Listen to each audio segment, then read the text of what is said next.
اللہ اکبر اللہ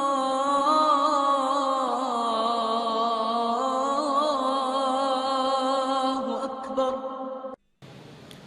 حضرت جنید بغدادی علیہ رحمہ ایک دن اپنے ایک مرید کو بلایا اور اسے ایک صندوق دیا اور کہا کہ بیٹا یہ صندوق لے جاؤ اور جا کر دریا دجلہ کے اندر پھینک آؤ، اور خیال کرنا بیٹا اسے کھول کر نہ دیکھنا کہ اس کے اندر کیا ہے۔ کامل مرید وہ ہوتا ہے جو اپنے شیخ کے راز کی حفاظت کرے۔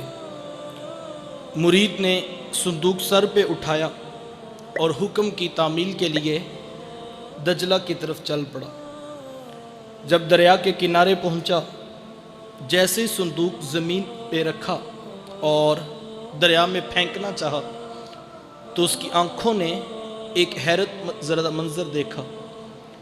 منظر کیا تھا کہ صندوق جیسے ہی پانی میں گرا تو پانی بھی دو حصوں میں بٹ گیا، اور انتہائی محبت کے ساتھ اس صندوق کو اپنی آغوش میں لے لیا۔ مرید حیرت زدہ ہوا کہ آخر اس صندوق کے اندر کیا تھا، اور اگر وہ اتنی قیمتی شے تھی کہ جس کو پانی نے بھی راستہ دے دیا تو میرے شیخ نے اس کو پھینکوا کیوں دیا۔ مہمہ حیرت لیے حاضر خدمت ہوا، آ کر عرض کی حضرت مجھے بتایا جائے کہ آخر اس صندوق میں کیا تھا، اور اگر وہ اتنی قیمتی شے تھی کہ جس کے لیے پانی نے بھی راستہ چھوڑ دیا تو حضرت آپ نے اس کو پھینکوا کیوں دیا۔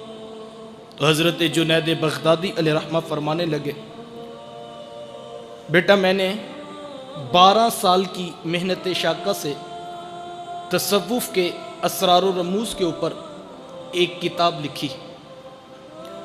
12 سال جب کتاب مکمل ہو گئی تو پھر 12 سال برابر میں اس کتاب کی نوک پلک سنوارتا رہا کہ کہیں اس کا کوئی جملہ اور اس کی فکر کا کوئی زاویہ میرے رسول کی شریعت کی مخالفت میں نہ ہو، اور کہیں ایسا نہ ہو کوئی جنید کی کتاب پڑھے اور اس کی راہیں خراب ہو جائے۔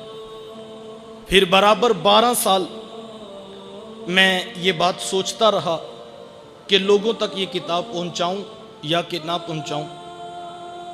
بیٹا آج برابر 36 سال بیت گئے تو میں نے فیصلہ یہ کیا ہے کہ قرآن کے ہوتے ہوئے لوگوں کو جنید کی کتاب کی ضرورت نہیں ہے، کہ جب قرآن موجود ہے تو پھر کسی دوسری طرف دیکھنے کی حاجت اور ضرورت باقی نہیں۔